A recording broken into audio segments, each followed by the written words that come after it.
आज से करीब 32 साल पहले यानी 21 मई 1991 को देशवासियों ने प्रधानमंत्री राजीव गांधी को खो दिया था। तमिलनाडु के श्री पेरम्बदूर में एक चुनावी रैली के दौरान एक धमाके में उनकी मौत हो गई थी। आज पूरा देश उनकी 32वीं पुण्यतिथि मना रहा है। ऐसे में कांग्रेस के पूर्व स्वास्थ्य मंत्री राव नरेंद्र सिंह ने कार्यकर्ताओं के साथ गांव बिहाली में राजीव गांधी की 32वीं पुण्यतिथि पर श्रद्धांजलि अर्पित की। कुछ लोग जमीन पर राज करते हैं और कुछ लोग दिलों पर। मरहूम राजीव गांधी एक ऐसी शख्सियत थे जिन्होंने जमीन पर ही नहीं बल्कि दिलों पर भी हुकूमत की। वे भले ही आज इस दुनिया में नहीं हैं, लेकिन हमारे दिलों में आज भी जिंदा है। राजीव गांधी ने 19वीं सदी में 21वीं सदी के भारत का सपना देखा था। स्वभाव से गंभीर लेकिन आधुनिक सोच और निर्णय लेने की अद्भुत क्षमता वाले राजीव गांधी देश को दुनिया की उच्च तकनीकों से पूर्ण करना चाहते थे। वे बार बार कहते थे कि भारत की एकता और अखंडता को बनाए रखने के साथ ही उनका अन्य बड़ा मकसद 21वीं सदी के भारत का निर्माण है। अपने इसी सपने को साकार करने के लिए उन्होंने देश के कई क्षेत्रों में नई पहल की, जिनमें संचार क्रांति और कंप्यूटर क्रांति, शिक्षा का प्रसार, 18 साल के युवाओं को मताधिकार, पंचायती राज आदि शामिल है। वे देश की कंप्यूटर क्रांति के जनक के रूप में भी जाने जाते हैं। वे युवाओं के लोकप्रिय नेता थे। उनका भाषण सुनने के लिए लोग घंटों इंतजार किया करते थे। उन्होंने अपने प्रधानमंत्री काल में कई ऐसे महत्वपूर्ण फैसले जिनका असर देश के विकास में देखने को मिल रहा है। आज हर हाथ में दिखने वाला मोबाइल उन्हीं की बदौलत है। देखिए, आज इस देश के पूर्व प्रधानमंत्री और हमारी पार्टी के महान नेता स्वर्गीय राजीव गांधी जी की 32वीं आज उनकी पुण्यतिथि के ऊपर आज अटेली विधानसभा क्षेत्र के ग्राम बिहाली में समस्त ग्रामवासियों को साथ लेकर के हमने स्वर्गीय श्री राजीव जी की पुण्यतिथि मनाई गई है। राजीव जी का हमारे देश के अंदर मैं कहूँगा एक विशेष स्थान रहा है। उनकी एक बहुत ही बड़ी सोच थी।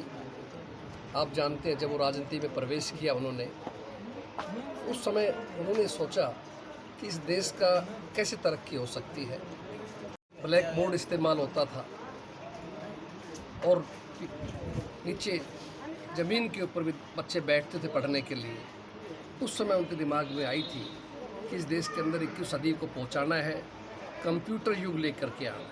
और कंप्यूटर की अगर शुरुआत कोई हुई, जो आज हम सब अधीन हैं या ये मोबाइल को यूज कर रहे हैं, ये सब उनकी सोच का ही परिणाम था।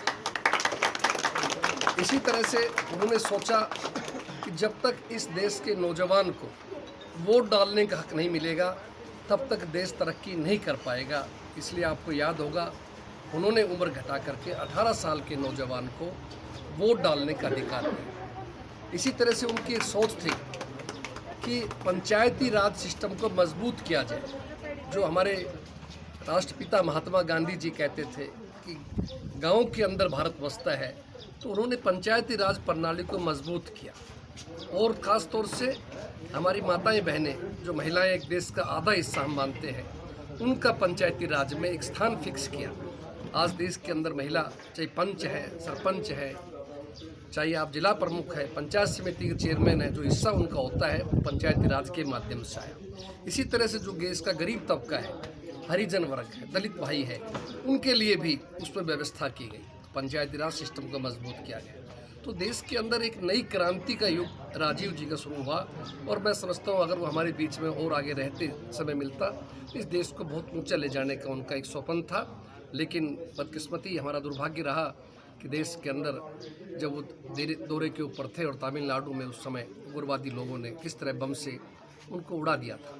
बहुत ही आज उनका इस पुण्यतिथि पे पूरा भारत, मैं कहूँगा देश और हमारा हरियाणा और हमारा क्षेत्र उनको नमन करता है अपने तरफ से। और परमपिता का माहौल शुरू हो चुका है। 10 साल से देश के लोगों ने, हरियाणा के लोगों ने भारतीय जनता पार्टी को एक मौका दिया और ये सोच करके कि शायद कांग्रेस से अच्छा ये लोग कर पाएंगे, इसलिए सब लोगों ने अपना पार्टी बुला करके, किसी भी जाति के चक्कर में ना पड़ करके, हर लोगों ने भारतीय जनता पार्टी का साथ दिया।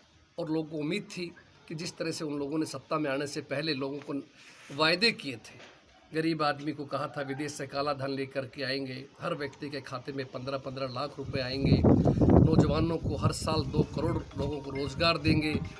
इसी तरह से उनका था 100 स्मार्ट सिटी बनाएंगे।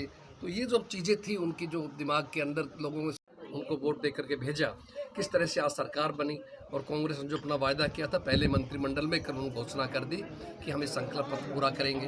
तो इसी तरह से हरियाणा के अंदर मैं कहूँगा कि एक परिवर्तन का माहौल है, लोग अपने आप को ठगा सा महसूस कर रहे हैं और आने वाले समय के अंदर चुनाव होगा, निश्चित रूप से हरियाणा के अंदर भी लोगों ने कांग्रेस के अंदर एक विश्वास पैदा किया है और कांग्रेस के साथ जुड़ के 36वीं बिरादरी के भाई पार्टी को मजबूत करेंगे, ऐसा मुझे उम्मीद है, भरोसा है।